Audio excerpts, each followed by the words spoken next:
राज्यांचे निकाल हातात येत आहे. सगळ्यात सरप्राइझिंग निकाल आहे तमिळनाडूचा, परंतु पश्चिम बंगालमध्येही भाजप तिथे लीडवर दाखवत आहेत. सुरुवातीचा जो रुझान आहे त्याच्यामध्ये आपण म्हणालात की हा जो सुरुवातीचा जो कल आहे, या कलाच्या आधारावर आत्ता कुठला निष्कर्ष करणं हे चुकीचं ठरेल. आणि तामिळनाडू असेल, पश्चिम बंगाल असेल, या निवडणुकांमधला कल तर तुम्हाला आत्ता ओळखता येणारच नाही. शेवटपर्यंत या निवडणुकीचा कल आपल्याला पुढं जाईल आणि याला दुपारी 2 वाजेपर्यंत हा कल आपल्याला स्पष्ट होणार.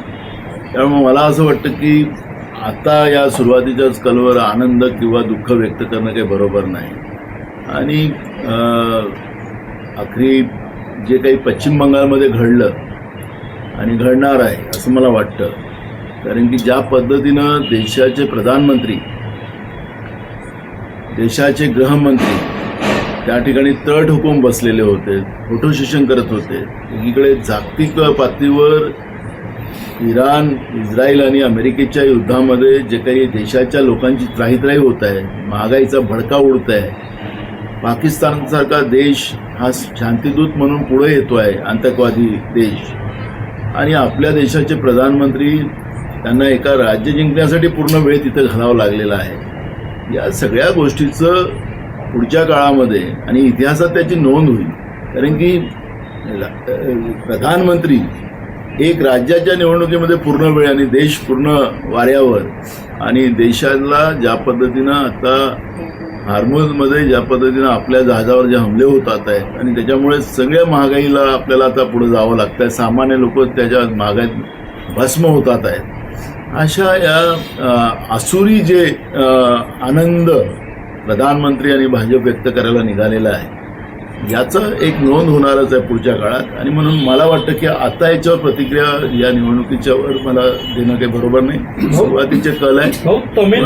तमिळनाडूमध्ये तुम्ही स्टॅलिन सोबत सत्तेत होते, पण ती सत्ता आता उलटून लावतायत. TVK विजय, कुठल्याच एक्झिट पोलमध्ये विजय जिंकेल, त्याचा पक्ष TVK जिंकेल अशी अपेक्षा नव्हती, परंतु सरप्राइझिंगली आकडे 106च्या पुढे गेलेले आघाडीचे. मी म्हणून मगाशी म्हणालो की पश्चिम बंगाल आणि तामिळनाडू हे 2 राज्य जे आहेत, या राज्याचा कल दुपारी 2 वाजतापर्यंत हा कल क्लिअर होईल. त्यामुळे मला वाटतं की या 2 राज्याबद्दल आत्ता मी काही प्रतिक्रिया द्यावं असं मला वाटतं. पण केरळ प्रधानांनी जी मेहनत घेतली बंगालमध्ये ती कुठेतरी आता खरी ठरत आहे, म्हणजे ते तसे निकाल समोर जातात. मी मागाशी म्हणून म्हणालो की आपला प्रश्न येणार होता म्हणून सांगितलं की ते देशाचे प्रधानमंत्री आहेत. आणि एकीकडे इराण, इस्रायल आणि अमेरिकेमध्ये चाललेल्या युद्धाचा परिणाम आपल्या देशाला भोगावं लागत आहे. महागाईच्या पुढं आपल्याला जावं लागतं आहे.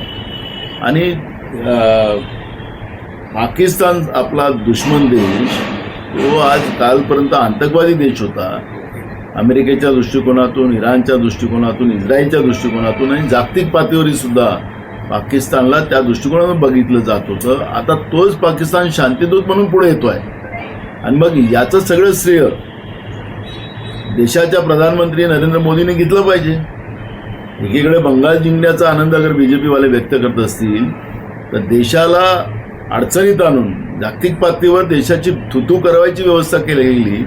त्या पाकिस्ताननी नेहमी आमचा दुश्मन देश राहिला, तो पाकिस्तानचा जयजयकार होत आहे, तर त्याचं सगळे श्रेय भाजपने आणि नरेंद्र मोदींनी घेतलं पाहिजे. केरळमध्ये काँग्रेसला आशेचं किरण दिसतंय. डाव्यांची सत्ता उलथून केरळमध्ये काँग्रेस सत्तेच्या जवळजवळ जाताना जो सुरुवातीचे कौल आहे त्याच्यात दिसतोय.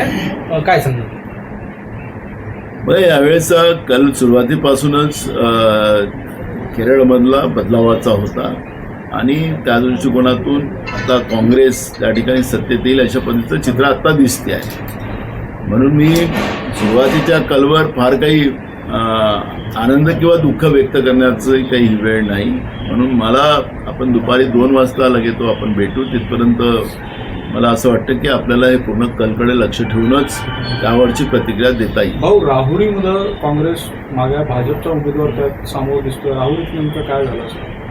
नाही, बघा, जवळपास राज्यातल्या 2 बाय इलेक्शन या अजितदादाच्या मृत्यूच्या नंतर आणि आमचे कर्डिले, शिवाजीराव कर्डिले त्यांच्या मृत्यूच्या नंतर झालेले आहेत. आणि दोन्ही त्या परिवारातलेच कॅन्डिडेट झालेले आहेत. त्यामुळे काँग्रेसनी यामध्ये निवडणुकीत कुठेही भाग घेतलेला नाही, आम्ही समर्थन दिलेलं होतं. त्यामुळे मला असं वाटतं की महाराष्ट्रामधल्या दोन्ही बाय इलेक्शनमध्ये हे ज्या जागा रिक्त झाल्या होत्या त्यांच्या परिवारातलीच लोक निवडून येतील अशा पद्धतीचं चित्र आहे. भाऊ, बच्चू कडू यांनी म्हटलं की एकनाथ शिंदे यांना मुख्यमंत्री करायचं आहे, जोमानं काम करायचं. अभी नया मुल्ला है, थोड़ा ज़्यादा नमाज पढ़ेगा, पढ़ने दो. तो मुलगा तुमच्यासोबत होता आतापर्यंत म्हणजे. अरे नमाज पढ़ने दो उनको. हो, दुपारी 2 नंतर काय चित्र पाहता तुम्ही? तुम्हाला वाटतं आता जे काही आहे ते सगळं बदललेलं असेल आणि तुम्हाला फेवरेबल चित्र असेल? मी तुम्हाला सांगितलं की फेवरेबल निकाल येतील की नाही येतील हा नंतरचा भाग आहे, तो आपण तो 2 वाजता प्रतिक्रिया देऊ. पण प्रधानमंत्र्यांनी ज्या पद्धतीनं देश वारेवार सोडून जागतिक पातळीवर या सगळ्या ज्या पद्धतीनं घडामोडी चाललेल्या होत्या आणि आमचा दुश्मन देश, आतंकवादी देश म्हणून त्याला काँग्रेसच्या काळात जाहीर केलं होतं, तो देश हा शांती दूत म्हणून पुढे येत आहे. हेच आमच्या देशाची या ठिकाणी हार आहे. कोण विधानसभेत जिंकेल कोण हारेल याच्यावर आम्हाला जायचंच नाही आज, आणि आता पण नाही जाणार. माझा मुद्दा तोच आहे आणि मी ते वारंवार आम्ही लोकांना सांगू की आमचा देश यांनी हरवला.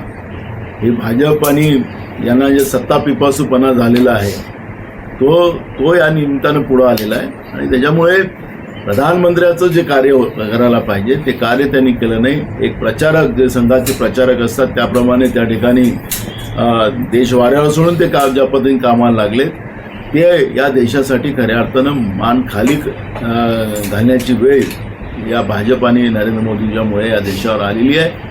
ही भूमिका आम्ही या ठिकाणी प्रामुख्याने मांडू. आत्ताची जे कोल तुम्ही बघताय, 5 राज्यांपैकी आसाम भाजप राखतायत, केरळ काँग्रेसकडे जात आहेत, नवीन राज्य भाजपला मिळत आहेत, पश्चिम बंगाल.